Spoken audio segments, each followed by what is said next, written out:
Welcome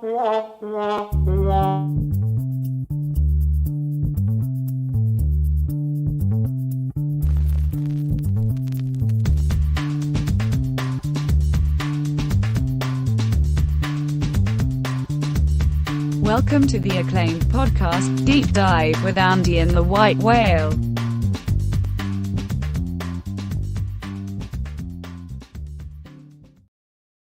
Welcome to the Deep Dive.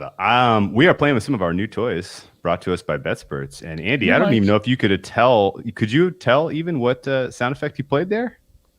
Yeah, it's the... Dude, I don't feel like that's appropriate because it was an awesome Sunday. It was an awesome week. It was fun. I was a Chargers cover away from just an absolute ass kicking today. Like just so much just bad domination. Oh boy, was there. Oh yes. The injuries and the COVID absences have really done a number on the quality of football. That's for damn sure. But overall, really solid Sunday. I feel like I felt like my reads were true. The market agreed with me on a bunch of my looks. Yeah, and like you said, we were Anthony Lynn completely effing up the end of that Chargers game away from covering in that spot too. So it was a very, very solid Sunday from a betting standpoint. How did you fare? Yeah, good. I wish I would have got that one. I couldn't decide all week what to put with my Packers leg and the teaser. It was down to Cleveland and Miami. Both of them were road favorites. Didn't feel good about that either. Ended up just saying there's too much deviance in a Fitzpatrick game and made the wrong choice. The leg's still covered. I mean, it's still either way. There was no right choice, wrong choice, I guess. But for my blood pressure and the fact that I had to pay attention to a Cleveland-Jacksonville game with Mike Glennon in it. Mike Glennon was a little frisky. He was kind of frisky. I bet him and his two top receivers under their totals for the yardage. Ooh. And he went over, but he threw all his balls to like the third receiver. Right. I remember. I saw that. That was a weird. Shark and Cole went under. Yeah, that's kind of the way it goes with the backup sometimes. He's more comfortable throwing to the guys he gets reps with, you know? This is true. Like, after that started happening, I didn't think of that when I made the bet, but once it started happening, I'm like, oh, shit, yeah, that's what we have when you have this backup quarterback come in. All of a sudden, the third guy or the backup slot guy has, like, 14 targets. But Where were you when you heard that all of the quarterbacks for the Denver Broncos were going to be out? And what did you do? I was at home. I texted my brother-in-law because he's a Broncos fan. I said, start stretching, buddy. You might get a call. He played a little ball back in his day. They almost went with the coach. They almost tried to get a coach. They tried to get a coach go out there. It probably would have fared a little bit better. That wasn't very fair to that kid. The wide receiver they made tried out there, man. That was tough. Did they put my thing on TVG? I called the winner last night. Almadai, coming off 4 weeks of rest. It's not a good horse when it's not rested. It's old. So, yeah, Almadai, 4 weeks rest, wins the Japan Cut. Japan Cup. And that's the last. That is the last race. That is a retirement race. All done. Going out on top. I didn't stay up and watch it. Oh, they showed it on I'm going to have to see if Candace can find that. They put me on TVG. Damn it! I love that. Well, the race is at like 1:50 in the morning. Like I didn't. You didn't stay up for it? No, I was really tired. I don't know about anybody, you guys, but I'm a little hungover. Like cumulative, not like I have a hangover. I put my big boy drinking pants on this week. Yes, absolutely. Oh my god, I have like a cumulative hangover where it's like I've been drinking just all day, every day for like 4 days. And it's just starting to catch up, and I just feel like a poopy person. But it was nice. It was nice to finally. It felt like Sunday took a long time. At least you're up to the age where you'll have a 2 or 3 day hangover, so that's cool. Or you could just drink, just drink through it. Just drink right through it. Let's talk a little bit about the results from today, and then let's get into some openers for Week 13. Think about some of these games. Try to keep up these winning ways. And we'll start with the winner, the Atlanta Falcons. Boy, was that one weird.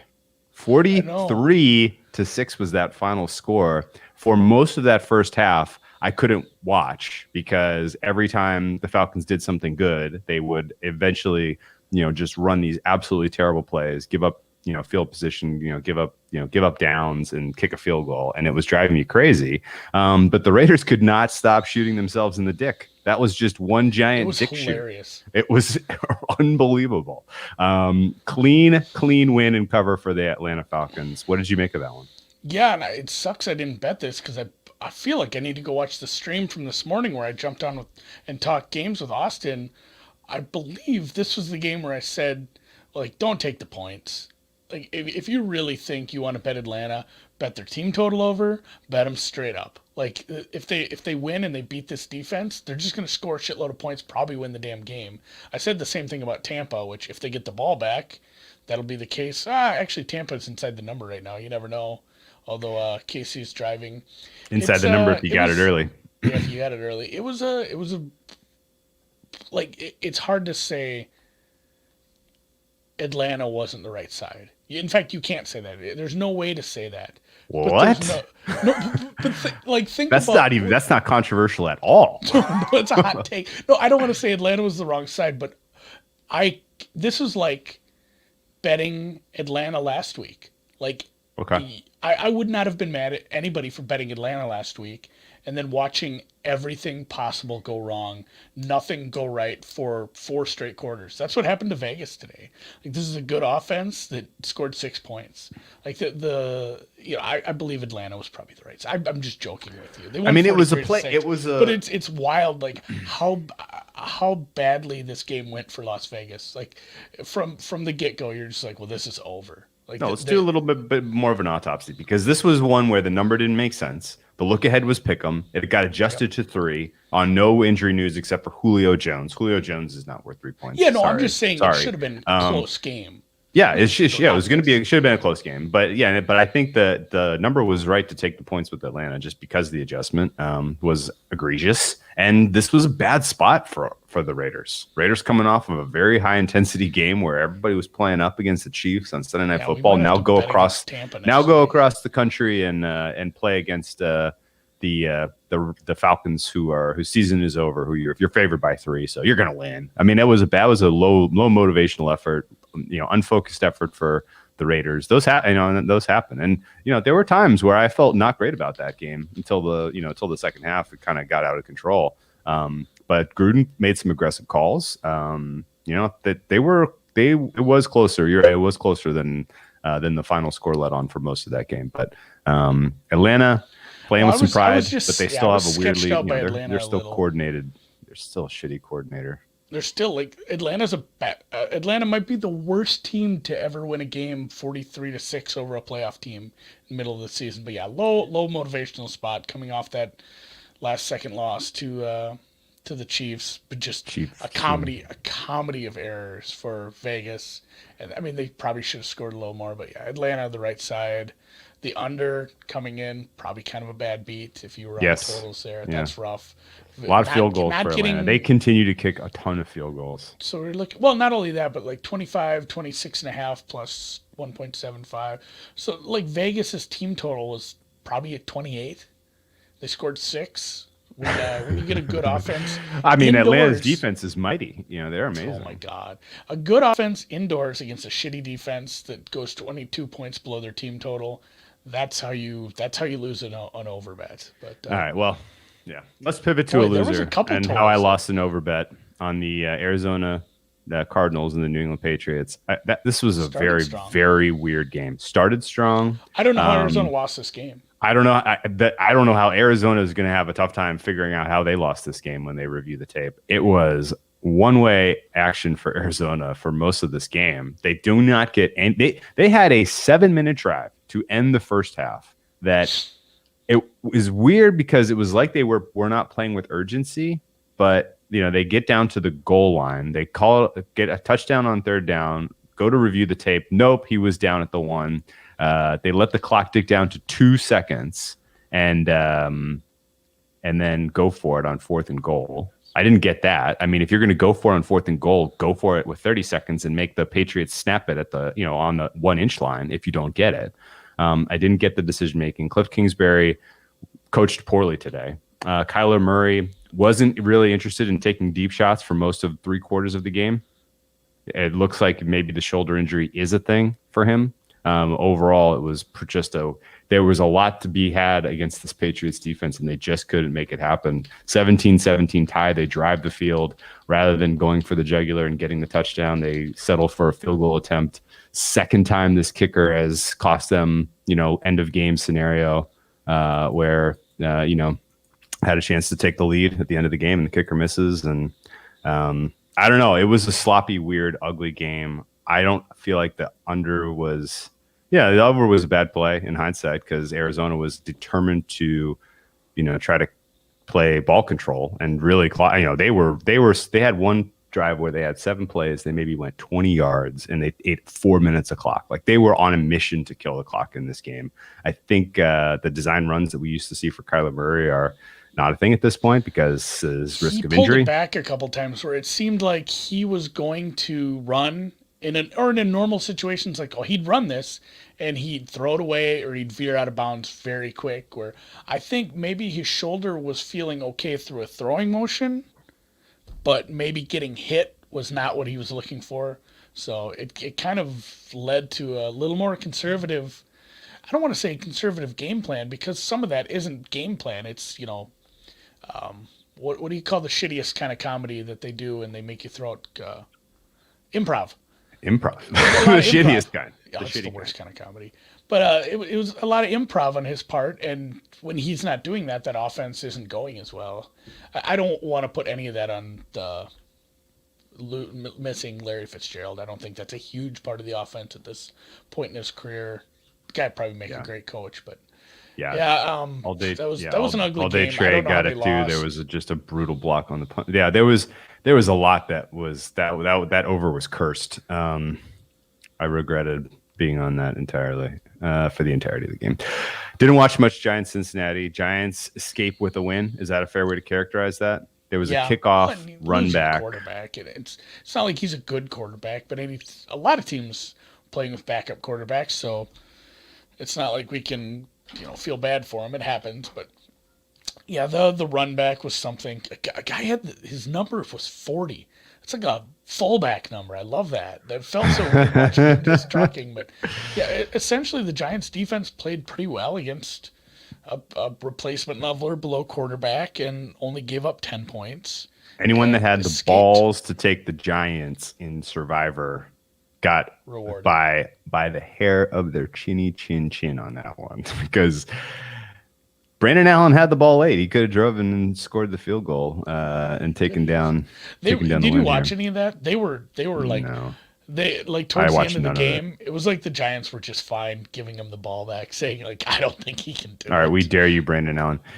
Okay, well, Daniel Jones looks like he's going to be out. The screen there. Yes. If I'll read it. If your book still has your Steelers -3 ticket, is the Ravens +10.5 worth trying to middle? I'm going to say no. Actually, you think it is 3, baby? No, I don't think so. Number one, the game probably isn't getting played. Yeah, right. I don't think it's getting played, and then also it's just at this point, I don't think we can even answer that question based on we don't know. This is going to be, if you want to bet on that game, if you think Tuesday Night Football happens, we'll skip to that right now, I guess. You have to spend all your time in the next few days keeping up on that. Not all your time, like 24 hours a day, but you really have to keep up with what's going on, because the list for the Ravens right now is so long. And if all those guys are out, it should be like 17. They might not have enough people to field a team. They probably don't play this game, honestly, unless we start getting some negatives. The NFL seems intent on playing it. They seem really intent on it. They sent everyone who was willing to carry water for the NFL. They sent them all out this morning with buckets full of water to carry. Much water was carried today. There was a lot of water carrying this morning. If they made the Broncos play without a quarterback, they're going to make the Ravens play with a 40-man squad. Yeah. They're going to do it.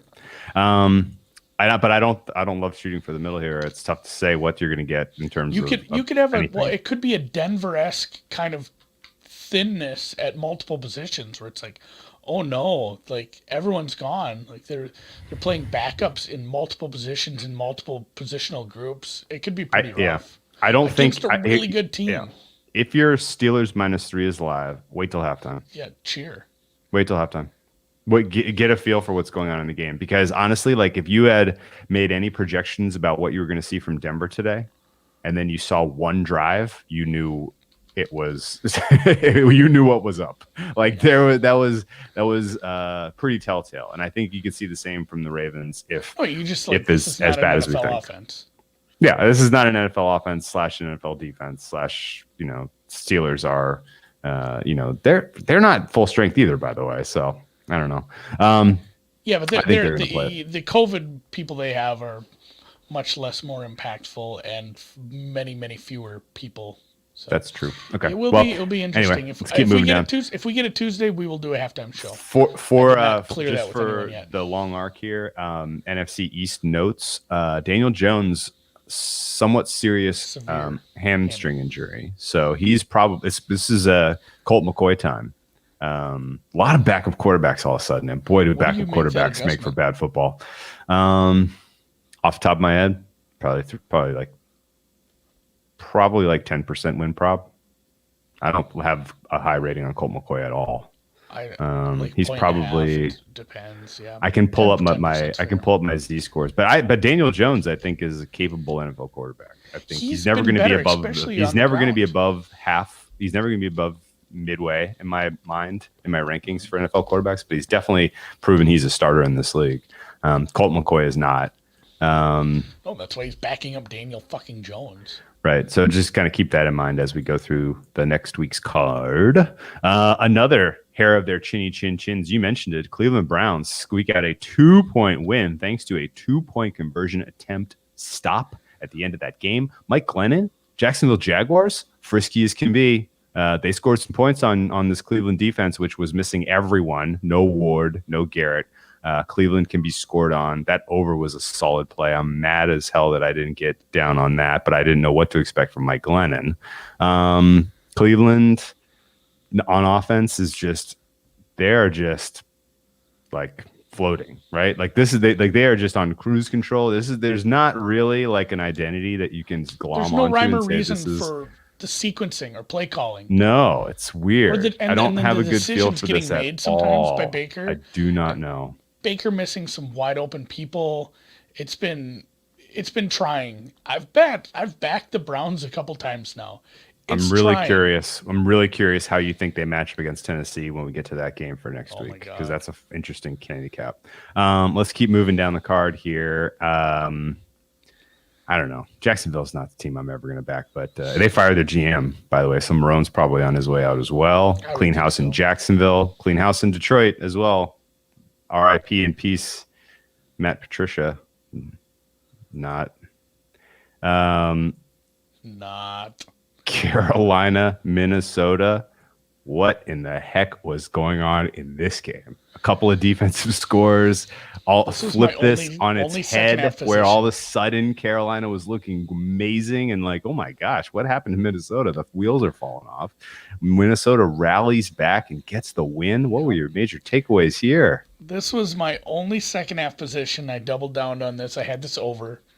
When they opened it not even a flat 24 plus 100 to the over. Don't give him money. He needs to stop betting. Yeah, he has a gambling. Sorry, go ahead.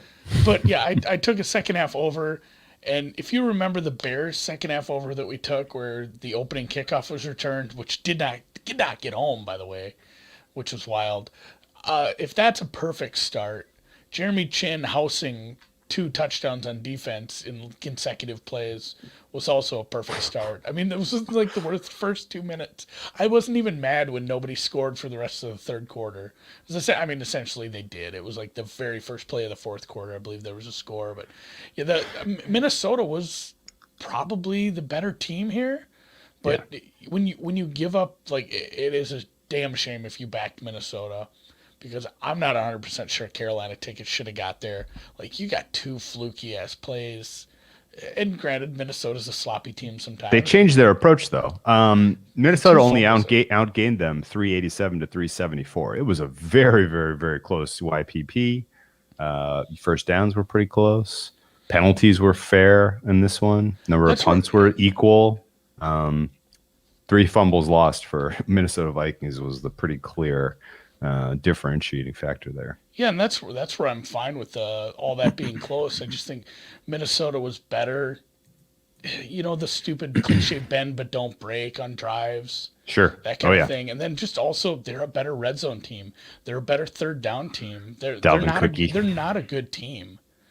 But just, and they did it without Thielen. That was impressive. Yeah, the fact that Jefferson did it, what Jefferson was able to put together without Thielen was something. I mean, like Minnesota, they are kind of like that, where they're just, when they do score, they're efficient.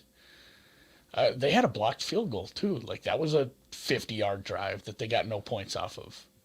Did you know Justin Jefferson was not the top receiver today for Minnesota Vikings? Who was the Minnesota blocked the field goal, didn't they? I don't know. Yeah. Olabisi Johnson though outgained Justin Jefferson, shockingly. But it was the BB. If you were in Pizzola's Periscope today, there was somebody right in the middle there who said it's Chad BB season. And I think he had like 1 catch, but it was a big He had 7 for 63 and a touchdown. He had 7? I did not. Yeah, he was great. I was not paying attention who was catching the ball. Yeah, he was about to be in the doghouse after that nasty fumble, but ugly game, bad defenses. Glad it got over. Glad the second half got over by a lot. I mean, it cleared by like 15 points. Oh yeah, for sure. Okay. What was the money line? Yeah. Let's talk about another one that was one way. Tennessee Titans get some revenge on the Indianapolis Colts. Get some revenge for me for the Colts screwing me last week against the Packers. Woof. The Titans did me a solid. They ripped out their fucking hearts. That was just awesome first half. I was so fired up. Should we just stop taking plus 3.5s when these games are lined in the 50s? Yes, absolutely. Well, yes, I should have had it all in my mind. I don't know why in the hell. As Tampa Bay covers. I don't know why the hell. Tampa Bay covers a 3.5 with the highest total on the board. Never mind, but yeah, I'm just thinking about Atlanta and Tennessee. In general, though, I mean, if you do like a matchup, I do think there's a case for splitting your bet. Part on the plus 3.5. That's usually what I do. Usually what I do. But regardless, but more like 50-50. Tennessee was absolutely dominant today. It turns out the loss of DeForest Buckner was massive. Henry had he was running through holes that, I mean, anyone was going to make look good. But regardless, like, it's tough. It's tough to tackle Derrick Henry when he's got up ahead of steam. Everyone knows this. He was amazing today. We're in that time of season where he can be the differentiating factor in games, and it was cool to watch. And yeah, I think Tannehill looked good today too. The Colts are frisky. And the Colts we have a really interesting next couple weeks for the Colts. You see their schedule? Yeah, they got to play Houston twice. Obviously Houston was on another level on Turkey Day. They were just out. I mean, Deshaun Watson's playing like a top 2 quarterback after Mahomes. He's number 2 probably. But yeah, the Colts have this wild schedule where they go Texans, Raiders, Texans. Should they be worried about making the playoffs? I don't hate their matchup against Houston. I mean, Houston looked great, but again, are we going to get to Buckner back? I mean, that's going to make a big difference in that game. It's going to help, but again, we're not facing Derrick Henry. I'm more worried about the Raiders than either of the Houston games, honestly. Okay. Like, I think they match up okay with Houston, and yeah, Houston looked great, but you're going to look great when you play the Lions, and just how depleted that defense has been, and the fact that, I mean, like Watson kind of went YOLO. He was great. Like, he was a lot of fun in that game. Maybe, I don't want to say like his best performance of the year, because truthfully, week 1 where he lost to the Chiefs, he played really, really well. Like, he's had some really good games. He just needs a few more pieces around him again. So I'm very interested to see who they bring in for a coach next year. I think Houston could be a really short rebuild. Not a rebuild at all, really, because they have a They have a solid left tackle. They have an all-world quarterback, and they just need trade for one receiver and add a few more pieces of that defense, and this is a good team again. So, this week or these 2 weeks, pending injuries for the Colts, I think they match up okay. You probably split those games, but you really need to get the Raiders game. You really need to come up with an offensive game plan to fully attack that shitty defense and just put up a bunch of points and don't worry about what Carr does. The Chiefs plan. Tennessee's in the driver's seat for the AFC South, which is exciting for me as a stakeholder in the Tennessee Titans. So interested to see how they play against Cleveland. That's might be my favorite game I'm looking forward to handicapping. And I don't know if I'm going to have a take on it tonight, but the opener looks intriguing. I don't even know if I want to talk about this game. Chargers, Bills. Oh, my God. Anthony Lynn. Have we seen enough? Yeah, I think Anthony Lynn should probably be done as well. Did you see the sequence in real time at the end of the game there? Which also that was really fun because I really thought and I was biased. They let him get away with that little arm. It's not like he shoved the guy. He extended his arm. It's tough when they do extend the arm. They'll call that, but sometimes they let him get away with that. I watched a lot of that game in person. The refereeing was very pro Buffalo all game long. As I saw when I saw the guy's arm go out on the touchdown that got overturned, that got called back by penalty, I literally was like, "That's coming back." I was sure of it. The head referee was pretty neutral, I felt like, but the guys on the fringes were all pulling for the Buffalo Bills in that one. It was very frustrating, and Anthony Lynn was more than willing to concede the cover. Again, I wanted the touchdown because I needed the cover, and they were right freaking there. They run the ball on first down with no timeouts and 30 seconds left. Nothing else matters outside that play. Everything else, the whole game. You conceded the game. You conceded the game with that decision. There is no reason. You need a touchdown and a field goal to go to overtime against the Buffalo Bills. Or realistically, you need to score a touchdown and go for two.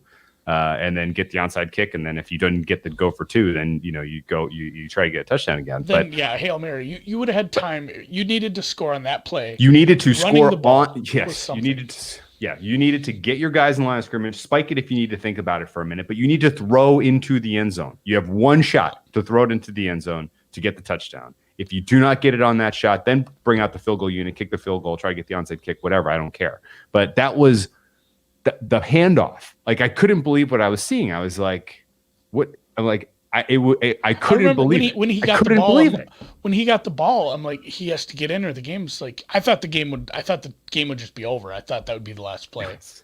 God, we got to get the Curb Your Enthusiasm on the I'm gonna work on the sound effects. On the sound effects. Yeah, get it on the sound effects. I don't want to spend any more time on that game. It was dude. A good performance by Buffalo. Gritty by Josh Allen for playing through some pain. Yes, great call. Wanted to bring that up. I love Matt Barkley coming in and just getting peppered. Dude. Just the one play just got dead. Hey, you know what? Credit to Matt Barkley for not fumbling on that. He got hit so fast, so hard. He is lucky he did not fumble. Okay, a couple other thoughts about this game before we move on. Besides the fact that Anthony Lynn has proven he is not an NFL coach, he's not. If you can't make this decision making in the moment, and it wasn't even the only mistake he made in the game. He made lots of mistakes in the game, but it was a completely unforgivable mistake. Aside from that, the sloppiness in the fourth quarter was ridiculous. Herbert was sloppy on the road in the early time slot. Maybe he hasn't really figured out how to get his body going, or something like that. The fumbles, the interceptions, the decision making was not great. That Bills defense was very poor overall. They should have scored more points than they had, even considering the end of that game. Yes, you nailed it. Josh Allen is proven that he is a bona fide top 10 NFL quarterback.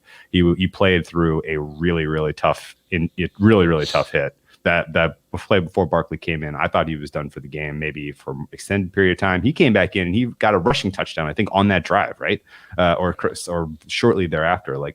He is a tough MFer. And hat tip to the Bills, because the Bills are now in the driver's seat for the AFC East, and that would probably give them the 4. Is that your 4 seed or your 3 seed? That's your 3 seed. Over the Titans? Titans beat the pants off of them head to head. Does that not count? It'll be close. I think it'll come down. I'll have to look at schedules, but Buffalo's 7-3, Buffalo Tennessee needed this one 7-3 today because no. still, if they would have lost, Miami was, and we won't touch much on the Miami game either, but Miami was going to win today, and so they needed this. They needed to get a home win against a frisky, good offense with a young quarterback. Otherwise, they would have been sitting there in a tie with Miami. And granted, they beat them once, so they would have had the. Maybe, have they played twice yet? Maybe no. Not. But they did beat them, and it was close. Week 2, Buffalo got them, but Miami covered. Yeah, Miami did cover that game, but they would have the tiebreaker. But they'd have been sitting there with the same record late in the season. Very interesting, all things considered, how used we are. It's quickly, how we can adjust. Where it's just like, oh, that's normal now. Like, it's not just the Patriots are 3 games up at this point. Yeah, Julian brings up a fair point. I've changed my mind on Josh Allen. He has proven it this season. He is a bona fide NFL starting quarterback. He still doesn't have the consistency I'd like. That's okay. He's growing, and he's in a good scheme. He's in a good scheme. He's in coaches that know exactly how to utilize his strengths. Yeah. He did it today without John Brown. And to this point in the season, we haven't seen him do it without John Brown. Cole Beasley was open all the time. He targeted him well in that game.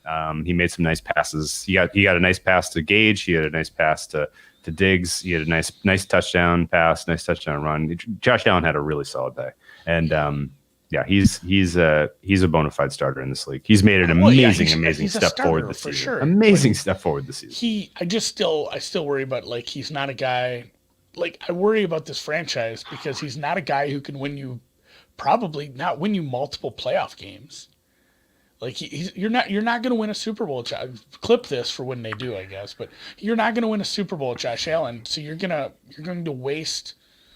I mean, it'll be fun, but it'll be like you get to be the Colts, for it's like, oh, we're a decent team and we're gonna make the playoffs like a bunch of years. Before this season, he could have been Mitch Trubisky, and that went sideways. He was a way better runner. Like he's way more athletic than Trubisky. Before this season, before this season. I think even in our preview, I'll have to go back and check, but I think we were basically like, the Buffalo Bills feel like this year's Chicago Bears. The defense takes a major step back, and we find out Josh Allen really isn't the guy. But no, he has been the guy. He's been great. For 157 yards today, Drew. That's okay. That's okay. It was a tough performance. It was great. He got a lot of third down conversions when they needed them. He had a couple of sloppy plays too, but I still think what he got. It's going to be one of those things where when you. Yeah, Josh Allen is Alex Smith. That's probably fine. Not the same skill set, but it's one of those things where it's almost like when a team goes 8-8 every year, they never get the good draft pick, and they never make the playoffs. That's where it's like a step above that, where you make the playoffs like 8 consecutive years and win 3 games in those years. That's what you end up when you don't have a high echelon quarterback. Although you never know, you could reload this defense and make it good again. The defense has looked rough this year. If they can get that straightened out again next year and add, maybe one more piece on the offensive line. If they keep the staff together, I think they're going to be good. Yeah, and that's the thing. They're going to get sniped. Steelers they're the Steelers the last decade. Yeah, when you have a good quarterback, but he's not Peyton Manning or Tom Brady. Yeah, you win a couple Super Bowls thanks to your defense. Ben Roethlisberger, 2 Super Bowl rings, 0 MVPs. When's the last time the Steelers won a Super Bowl? It was 2008 over the I guess actually that was February of 2009, but it was a 2008 season over That's been a long time. The Cardinals. They lost the Super Bowl to Aaron Rodgers and the Packers a couple years later. Yeah, what's his name? Kirk Cousins? No. Kurt Warner was in. That's how long ago this was. Yeah. No. Okay. All right. Well, let's touch on the Miami game real quick. So Fitz gets to start over Tua's injury apparently is multi-week. I don't 100% get what's going on with this. I'll just say this. I bet Miami today. I laid the points. There is no better feeling in betting NFL than betting against the Jets and rooting for them to fuck up because they do it. Every single time it was like, oh boy, here they go. They're driving. They're driving. Oh my gosh, come on, Miami, get off the field. Come on. It was, missed the end of the game decision-making, time management from Gase was hysterically bad. The Jets missed a 29-yard field goal going into halftime. And interceptions, fumbles. Darnold couldn't, put up more than 3 points. And Miami played bad today, and they won going away. So go figure. This was outside the Frank Gore fourth this down. Was the funniest play. Like that guy is so old. That was incredible. Although credit Frank Gore ran the ball pretty well against the Miami defense. Miami can be run on, man. If you have a good rushing attack going up against this Miami squad, holy crap. We don't have a Cleveland Miami game this season, do we? That would be a great spot to back a Cleveland team because do we? We do not. Shoot. Who does Miami have left on their schedule? There's probably some good running teams, but yeah, Miami gave up loads of yards on the ground to Francis Gore, who's 90 years old. He's getting up there. Yeah, I lost track. I worry about him with the whole Corona pandemic. Like he might have played on the first ever Thanksgiving football game for the NFL. He's that old. But yeah, overall, Miami did not play well today, but they're well coached. They're a well coached team. They got it done, and the Jets are not. And the Jets, that's the kind of game plan you can get away with when you play the Jets. I was sweating that Miami game. It's like when the Packers won. When the Packers won against the Jaguars at home, it's like that was one of the worst games the Packers played, but you can get away with it when you play the Jaguars or the Jets. So if Miami wants to be a playoff contender, someone who gets in on the wild card, or God forsake even sneaks in, steals this division, they have to play better than that. A tough game though, road game up north. Gore won a national championship with Miami. That's how long ago he's been in the NFL. Yeah, it was like since Miami was good. Yeah, 2001. Miami Hurricanes we're talking about. Look it up if you're a kid. If you're a youth and you don't know that Miami Hurricanes used to have a good college football team, you should Google them. They were amazing. Even funnier, Nebraska used to be very good. Yeah, that's true. All right, hey, check this out. New Orleans played Denver. Denver had their quarterback room come down with COVID positives or contact tracing, can't play this game. They broke protocol, whatever. They're out. We find out on Saturday.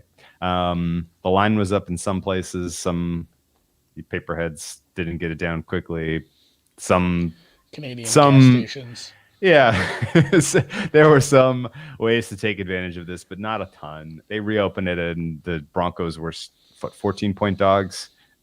Gore's son scored it. Is that true? Yes. That's probably true. Yes. Is that true? For Southern Miss. Yes. Oh my God. His kid's in college. It's going to be like a Ken Griffey Jr. Senior thing. That's amazing. That's amazing. I really hope he ends up on the Jets with Frank next year. So that there was ways to exploit this. We find out, the first rumor was Royce Freeman or something was going to take direct snaps. And then it was this kid, the practice squad they were bringing up, who was a wide receiver. Then the coach, they tried to get the coach, but the NFL wouldn't let the coach go, quality assistant. It was a hot mess. NFL forces the Broncos out there. The Broncos said, we will not concede this game. We will play this game. We will embarrass ourselves on national television. And embarrass themselves they did. They scored 3 points. That's more than Vanderbilt yesterday, right? Their kicker scored. Yeah, the Denver Broncos were awful in every phase. Taysom Hill now undefeated as an NFL starter quarterback. How you feel about that? It's hilarious. It's funny, like that was the thing. People were, and it was like a Latavius Murray game. Go figure. By no means was I ever saying, "Hey, you should take these points with Denver." But it was funny how quickly it turned, because it was like 7 days ago where we were like, man, are we really going to back Taysom Hill as a starter playing the whole game? On the road, on the road, altitude with 6 points. Even the game before that. True. The game where he started, so into that game, and then going into the Denver game after that game, we're like, all right, he looked good, but another road game at altitude against an okay defense. And then as soon as this stuff happened, people forgot all about that. And you would have thought we were betting on, the greatest show on turf. Like, they're just going to score 100 points and Denver will score 0. And really, to get this cover, they only needed to get to about 20. Can you riddle me something? Why did Denver attempt 9 passes? They should have just gone all Wildcat. Why bother?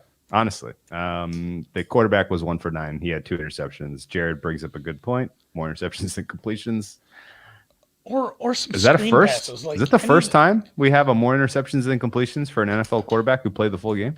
Probably not if you go back to like the 40s. All right. I guess can we take anything away from this? The Saints there's nothing defense. to take away The from Saints defense doesn't get a ton of credit, but How can they are unequivocally playing at a top level over the course of the last 5 weeks. They are now the number one defense in the NFL. And I know you cannot take defense over any time sample and use it as a predictive element over the next time sample. It's just not how the defense works. But it is amazing to see how well they're playing. They draw a rematch with Atlanta this week. That's going to be a fun handicap. I'm probably staying away from that one, but boy, is that intriguing. On the road again. Okay, let's touch on the Rams. Despite. How about the Rams only getting to 20 points? Oh, weird. Who could have called that? But also, I will say, I see it. They only got 20 points. Bummer. Even with Nick Mullins' good day, I still have the Rams better defense than New Orleans. Oh wow, really? Oh, okay. It's not much. It's like 1A, 1B right now. The New Orleans pass rush and basically defense as a whole is coming together nicely.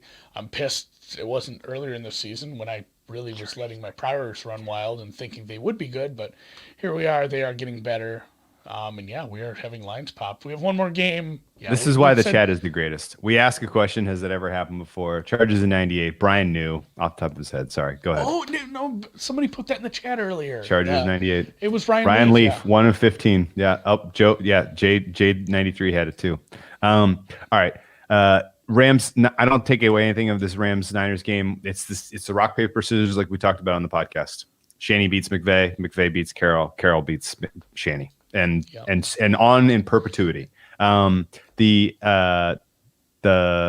obvious it was a pretty clear obvious low spot for the Rams. The Rams continue to score poorly at home, which is weird. But the team total, the secret podcast play comes through. It came through even though the Rams got a goddamn defensive score. It still got home. So that was a fun read. Enjoyed that tremendously because I didn't have any other action in the afternoon games. It was looking really, really good for a hot tick. It was 3-0. I know it was great. 3 points at half, and then it's like, man. Oh shit! Yeah, they scored quick. Julian's got it. It's Salah's scheme against McVay is perfect. It is perfect. Yeah. He gives Goff fits. It is amazing to see. Okay, that's why Fitz only really scored 13. On offense, biggest game of the day. If you took an early number on the Chiefs at -3.5, you probably broke your phone because they were whitewashing the Tampa Bay Buccaneers for three quarters.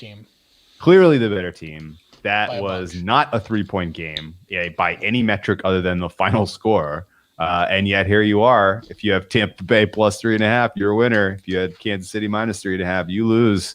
How did Kansas City only end up with 27 here, man? What the hell happened? How did this game stay under? What in the hell was this? Well, Ben bet it.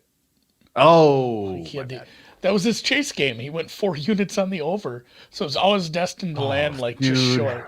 Are you serious? But he had a bad afternoon, so he chased on there. But I mean, how does it stay under? Andy Reid inexplicably kicks like a 19-yard field goal. And then we end up with 3 straight punts after that. Tyreek Hill tries to put the over back together all by himself with a couple touchdowns. Those were, again, bracketed by 2 more Tampa punts.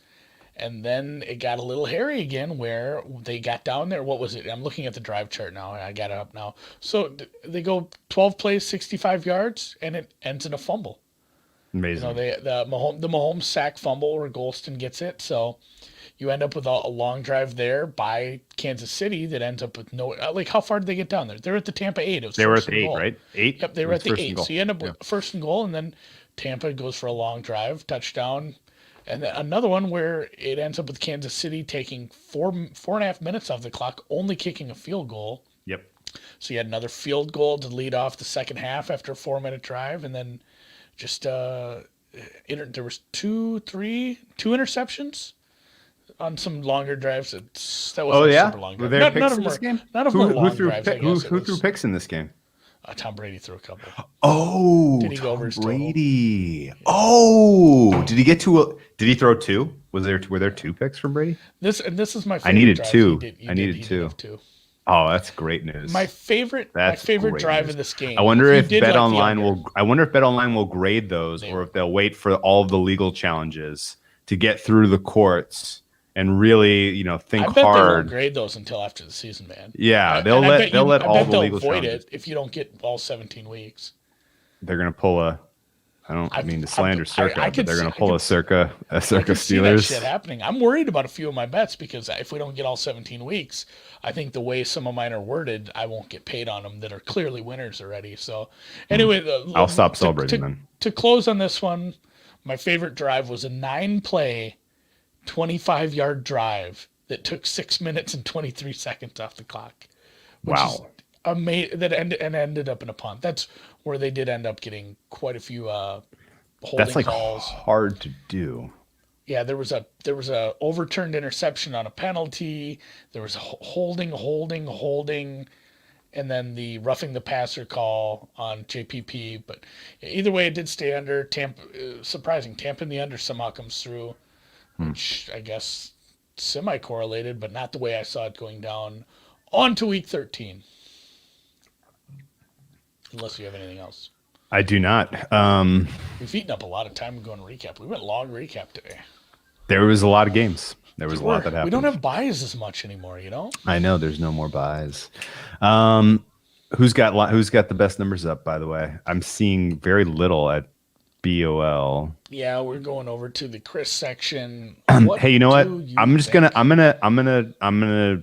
I know that this is a fun podcast. We're having fun. This is entertainment.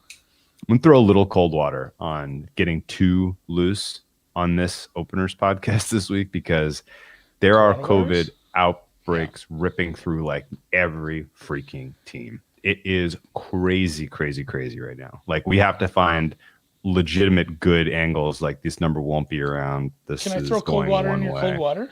Yeah, go ahead. Cold water on your cold water. Good friend and two podcast guests of the past. I believe it's Clev. I call it Clev. Cleve TA. I call him Clev. You make fun of me for it. We both call him Clev now because he drives me nuts with that. But he said something about like, should I be betting earlier in the week with all the Corona stuff? And pragmatic Canadian Rob Pizzola chimes in. He said, if it's going to go against you this week, eventually it's going to go for you. Like it always has, it's a zero sum thing. Like if it's bad for one team, it's good for the other team. If it's bad for an under, it's good for an over, and vice versa. Like there's usually a case where you're going to get the best of it, or if there's some COVID news, it's going to help you as much as it hurts you in the long run. It's like retirements in tennis or turnover luck, fumble luck in the NFL. So I do agree. Like, let's not get wild because there's a lot of uncertainty, but at the same time, you might be the beneficiary of some of that uncertainty down the road too. It's the same as someone blowing a knee out in a midweek practice. Like, it's going to hurt someone, it's going to help someone. So yeah, you can be. It's two sides of that coin. You could have bet 6 on the opener for the Broncos and seen it move to 5.5, and then gotten absolutely smoked on that by the COVID stuff. And I know it's random, but there's. You could have bet the Saints -6 though. Yes. You see what I'm saying? Like It's always going to hurt someone and help someone. So I don't think it's actually like we are going to preach responsible gambling and maybe some risk aversion because of all the Corona stuff, and you might just be tying up money for a game that doesn't get played the way things are actually trending. There's mild rumors flying around that the NFL might even be putting the brakes on the season for like a week or two. Just to let everyone, right? Yeah. Well, because everybody went and saw their fucking families for Thanksgiving and the cases are up. And they might just have to stick everybody in rooms for 2 weeks and let this pass and start the season over again. I hope that doesn't happen, but there's rumors tickling around. But I will agree with you, but at the same time, just if stuff goes against you, remember, somebody's bad beat is somebody's amazing win. Great point. That's fair. Well, we can't start with Thursday's game because that's canceled. Baltimore Dallas will not be played on Thursday Night Football. I'm sure that gets funny if they made them play Tuesday, Thursday. That would have been something. I mean, I'm sure Let's just do. NFL. I'm sure the NFL is mad at the I know this Ravens. is super the Ravens super have tough. really put them in a terrible spot. We do a long form podcast on Wednesday, and we're long form guys, and we're winded, winded in the longs. So Of this course. is going to be tough. This is going to be very tough for you, and we're going to try hard, and this is going to be tough for me as well. And I'm even making this introduction long-winded. We should do. Let me spit through these, and let's just do some real quick reactions to all the lines. And I'm just going to use the Chris lines. Miami, coming off their win, will be hosting the Bengals, assuming it's Allen again. 12-point favorite in Miami, 42.5. 12. My initial lean is Miami and over, but not strong enough to play. 12. I was hoping it was going to be lower. I was hoping like 9.5, but yeah, that's a play. Okay. So, no play there for either. The Colts coming off a tough loss now travel to Houston. We talked about this. Houston is a 2.5-point dog. Oh my Total god! is 54.5. This is a Houston money line play, right? I can't do it. It's come way too far in this. So look ahead here was 3.5. I know, that's why I'm not playing the 2.5. Like, I would play Colts or Houston money line to plus number. I wanted to fade Indy as much as I really did. The Colts splitting, but really I think the Colts did. split by winning at home. I think we got to take it because I don't think DeForest Buckner is going to be back. You want to take this 2.5? If you can't get pressure on Deshaun Watson, you are effed. Yeah. And I don't think the Colts are going to be able to generate pressure. Also, by the way, Colts lost. They didn't. He was inactive for the game. Center Ryan Kelly. I think that kind of hurts their offensive line continuity. I did not love the way that offensive line played today. They looked good early, but boy, did they wore down. They gave up pressures. It was not a solid performance by that unit. Houston and these are decent teaser candidates. Costanzo, yep, Costanzo. I'm gonna wait. I'm not gonna pay juice on this, even if I just JJ money. I think Houston wins. I think you're right. I think I'm just gonna wait. Vikings off their amazing comeback, which by the way was caused by their enormous fuck ups in the third quarter.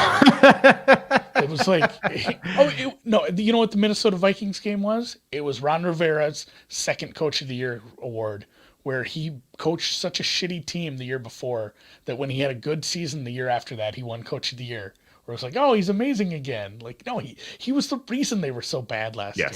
Yeah. So anyway, Vikings, speaking of the bad team, the Jaguars, Minnesota at Monster home. Number. -9, totals 50.5. It's not big enough. 50.5, huh? Ooh, that's interesting. Yeah. Kind of like that over. I do too. I'm kind of keen on Minnesota overs. Jacksonville, is this though? Do we get the Jacksonville Jacksonville can't stop the run to save their lives. Yeah, I'm scared to take a big number with Minnesota based on my number on that game. By the way, my number on that game is 54. So I think I'm on over. Yeah, my only trepidation would be the second week of having film on a guy. The defense plays a little better versus the long-necked fucker. But yeah, I kind of told myself anything under 52, I'd play this. So. That's a play. Yeah. All right, I'm in. On another 50.5 it is. You can put it in if you want to put that in the banner, I'll keep reading. Right. Washington heading to the Steelers is off the board, obviously. Yep. And the Raiders will be going to the Meadowlands to face the Jets. They are a 7.5-point favorite. A lot of juice to the Jets. And 46.5 for a total there. That feels a little low. If there ever was if there ever was a defense where the Jets could score on, it might be the Raiders. Kind of a Jets YOLO game. Jets and the points doesn't feel good ever. Probably skipping that one. Thoughts? Yeah, I don't think you can play that over. No. I don't think it's... It could be just no points from the Jets again. This is a good get-right spot. I mean, okay, so the Jets' defense holding the Dolphins to 20 was a win. That was like kind of shocking. Are just kind of shocking team right now. Dolphins are just a dead nut under team right now. Are the Jets live? Jets money line. If you bet the Jets, just take them straight up. The Jets are not live. The Raiders are going to get right in this spot. Nobody's live. They're never live. They are done. The 0-16 season is probably happening. Moving on. Yeah, I don't Saints have a good play on head that. to the butthole in Atlanta and play, and it is a juicy ass 3 -128 at Chris, 47.5 for a total. Like we said, the Saints defense is playing quite well. It's still going to be Taysom. I assume Wow. Taysom for another week, probably 2. So what does this mean relative to the last game where it closed New Orleans -3 at home? -3.5. We're saying there's no home field, so even if they're building in a point, it's like the same, right? I don't think I have the stomach to go back to the well with the Falcons. I feel like I got out of that with the win today, and I'm Not against this away. defense. This Just need is to a very walk good away. defense. Just need to walk away from the table. God damn, that's a good game to handicap, though. If this total ticks up, I could be talked into. I could be talking to like Falcons team total under. I think this is like a comeback to earth spot, and they're not gonna get. I mean, the Raiders were just handed. Like the Falcons probably should have won that game, 24-10. They were just handing them things on platters. Like the Falcons aren't going to put up 40 points. It might be an under game, honestly. I don't really think that number's low enough for me to get in bed with it. So, passing on that one for now and heading to Nash Vegas, where the Browns are 4-point dogs to your Tennessee Titans. Total is the highest on the board at not quite, the Colts is higher, I guess. 53.5. The Browns. All right. Do you remember what Brinson posted today in the chat? No. Did you see that? No, there was so much chatting going on. I missed it. There was a lot. It was the cycle, the Baker Mayfield cycle, where he has like plays a shitty game, plays a shitty team, and plays really well, gets really cocky about it, and then he turns back to being bad again. I should see if I can find that. I like that a lot. That's how he is. Like Baker Mayfield is that's the play on what Ryan Fitzpatrick. Oh, here it is. That's the play on what Ryan Fitzpatrick. It is. It's the exactly. You took the words out of my mouth. Do you have your Twitter open? I'm DMing you this picture right now. All right, I'm looking forward to it. The Baker Mayfield cycle starts with play like shit, criticized by media, underdog mentality, beat an inferior opponent, then call out the doubters. And then it goes back to play like shit again. So I will wait to play this game. If Baker Mayfield call out the doubters. Well, yeah. If Baker Mayfield says something to Tony Grossi in the interviews today, like I'm going to be getting onto team sites for the Browns to see what Baker says after this. If he talks shit, it's a Titans bet. Okay, I love that. I don't love. He was missing wide open people against a horrible team. Titans are not a good favorite. They're not good tough as a favorite. I think it would be more of a Browns team total under, or just I don't know. I'm going to dig deeper into that, but I know we need to look specifically at how Tennessee does against the run, and that total in the absence of Jayon Brown, 53.5. Like the Browns' offense has looked kind of bad outside of playing horrible teams. Go look at what the Browns did against the Steelers. Tennessee, I know they lost a linebacker, and Adoree Jackson is apparently never coming back. Yeah, that sucks. The defense is better than Jacksonville. What about Myles Garrett? Are we going to see him?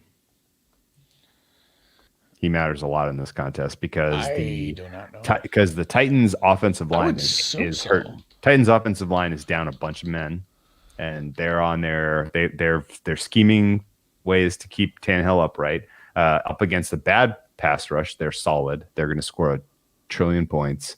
But if Garrett is back, then I'm cool on Tennessee this week. Yeah, if he's back, I think Denzel Ward probably out. Probably still out. They're saying a few weeks. You're thinking Garrett's back though? I would think so. He's been on the COVID list for 2 weeks, unless he's like real sick. So something to monitor. Nothing on there. And yeah, they will get run on. Like, it's not a great defense. It's better than Jacksonville. A couple more games on the board. A lot of locked symbols right now. Seahawks obviously locked because they play tomorrow. Packers are playing tonight, like right now, so they're locked. But Rams open as a 1.5 point favorite over the Cardinals in Glendale or wherever the fuck they play, 48.5. I'm ready to play the boy, Rams. I am absolutely ready to play the Rams at like anything under 3 in this. Looking at my numbers, what is this? I don't know why this line is No, so short. that's it should be 3, right? It should be 3. Yeah, that's a bet. All right, let's do Rams. Even -1.5. What's the juice on yeah, that? especially if Kyler's shoulders not allowing him to run. -117. Can we sell it to 2.5 anywhere? See if it's it's letting me expand. 2.5 is 2.5 is 2.5 is -110. Yeah, I think that's the right. That's the way. I've almost forgot to hit the expand button. All right. All right. It is a bet -2.5 at -10 on the Rams on the road, taking down the mighty Cardinals. Yeah, I think that gets to 3. I would think so. It's a juicy 1.5. I mean, essentially 2.5. And then that total's probably about right for me. Yeah, that's fair. I tell you, Chargers. I mean, the idea that you have you can do a really nice job scheming against this offense if Kyler's limited. And the Rams defense is amazing. They have some amazing personnel. I like this play. Rams. That was a great call. Hopefully Aaron Donald does not get COVID this week. Although, to be honest, COVID doesn't want any part of Aaron Donald. But before we get to the last game, I just got a DM from a friend of ours, the real Frank Brank. Uh-huh. He bet an under that got there in regulation, but it went to overtime and he's going to lose it, which happens. You will lose unders when they go to overtime. The only thing about this particular overtime is that the home team was favored by 31.5 points. Like, what? Those aren't Michigan. They're gonna win. It looks like they'll win in overtime, but that's not something you should be including in your handicap when you're betting an under on a 30-point favorite. That's a bad beat. So if you had the Cleveland or Michigan Oakland under, RIP, and if you had the over, God bless you, and if you had Oakland, Jesus, never in doubt. In fact, they were up at half.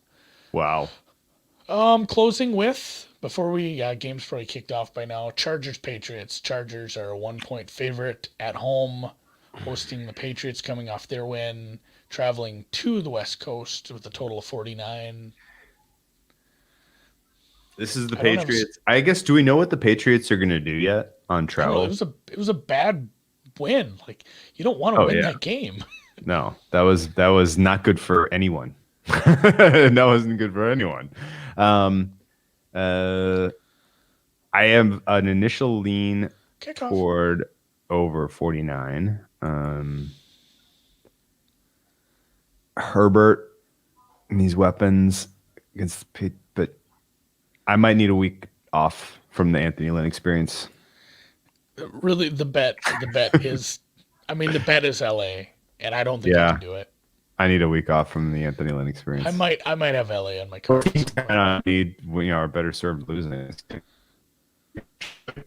We're getting into tank off territory here pretty shortly. Brett says he needs a month. Month for me, yeah, that's fair, man. All right, I'm pulling the stream. Before we call it, I want to shout out another. You remind me with the DMs.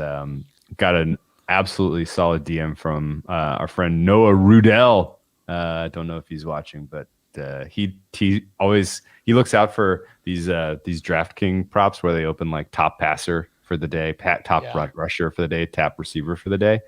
And he hit me up with, hey, Tyreek Hill is 31-1 for top receiver. And I about fell out of my chair because the way you hurt the Tampa Bay defense is you hit them over the top because they're so aggressive underneath. And he had 200 yards by halftime. The first quarter. It was a rocking chair, 31-1. I couldn't believe it. Couldn't believe it. And if I can believe, when I click on people's profiles sometimes, I might be followed by the actual West Virginia Mountaineer mascot as well. or a former one. I got to go find that guy now. Sometimes, if you follow me on Twitter, sometimes I click on your profiles to read it because I love that. Was Noah? No, he No, wasn't. not Noah, a different guy. Oh, okay. So maybe these guys need to get together and talk. Okay. I don't think that's a picture of Noah. Wherever you are, I know what you're talking about. Wherever you are, thank you, Noah. I appreciate you chiming in when you see those prices that are just absolutely insane like that. That was unbelievable. We could have got more down, but it is what it is. So only 2 plays. We're just tickling a little bit. We are feeling frisky about the Houston Texans. There will be a time and place to bet that. Are they going to make us watch Chiefs Broncos on Sunday Night Football? Is that really not getting flexed out? Hopefully that gets flexed. I don't know. Is it too late to flex? I think we'd hear about it by now. We should ask Will. Will Brinson knows all the ins and outs of the changings in the schedule and how it's done. I think it might be too late.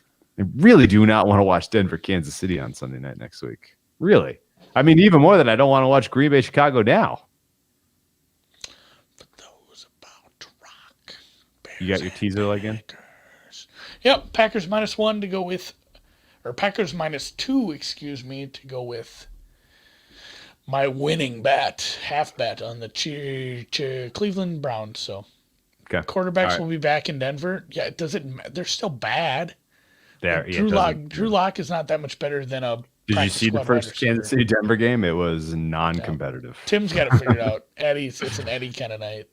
And this is probably true. I think you do need 10 days notice because you have to let the teams know. I think so too. So.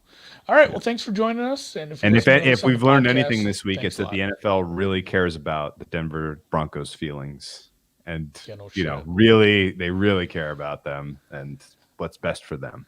So I'm sure they'll give them. They screwed up. Notice in the world. Amazing. I mean, wear your masks. If you're having a meeting where you're supposed to wear masks, we knew it was going to happen. Literally, all your quarterbacks. This is like how the president and the vice president aren't supposed to be on like the same plane. Don't put all your eggs in the basket. Yes, it's like put Brett Rippon in a sealed room. Christ. Or if you're allowed to have a quarterback get corona, but all the other quarterbacks were wearing masks so they can still play and practice. Jared, they want Mahomes in prime time. They should have flexed him in this week. Flex him out next week. Oh man, God! I don't even care that the Broncos were punished because it's their screw up. Those are the rules. Like if one of our quarterbacks gets corona and they all aren't wearing masks, we have to start a wide receiver from Wake Forest. Like they should be punished. Incredible, man. And you know what? A guy from Wake Forest made a big play in that game. There was a big pick. I wasn't paying attention. Who? It was a bad game. Who was it? I don't know. They just said he was from Wake Forest. He played ball with the wide receiver. He was a defender. Oh, okay. For Denver, like it was another player. Without Akeem Hicks, the Bears defense looks gashable. I gotta tell you. Gashable sounds scary. They looked gashable. Yeah, the Packers are moving right down the field. Poor Reed Rooney thinks Mitch is going to be the savior and bring this team back. But Prodigy, that's not a bad play, but we're going to get some money line probably on those guys. Sorry, man. Yeah, if you take some Texans +3, don't hate it. But I'm going to. The only thing Indianapolis has going for them is Frank Reich is a much better coach than Romeo Crennel, much better. But that's about it. Deshaun Watson is not somebody you want to go up against right now. No. Not in his current form. He might be the best quarterback in the league, all things considered. He has far fewer weapons than Patrick Mahomes. Today's game. Thank you, Skillage. That makes sense. Yep. It's a big game for them. It's like overtime. We're watching the first drive of a game here. All right, we'll wrap this up. I'm gonna get it posted, and we'll talk to you at halftime. Sound good? Yep. See you guys.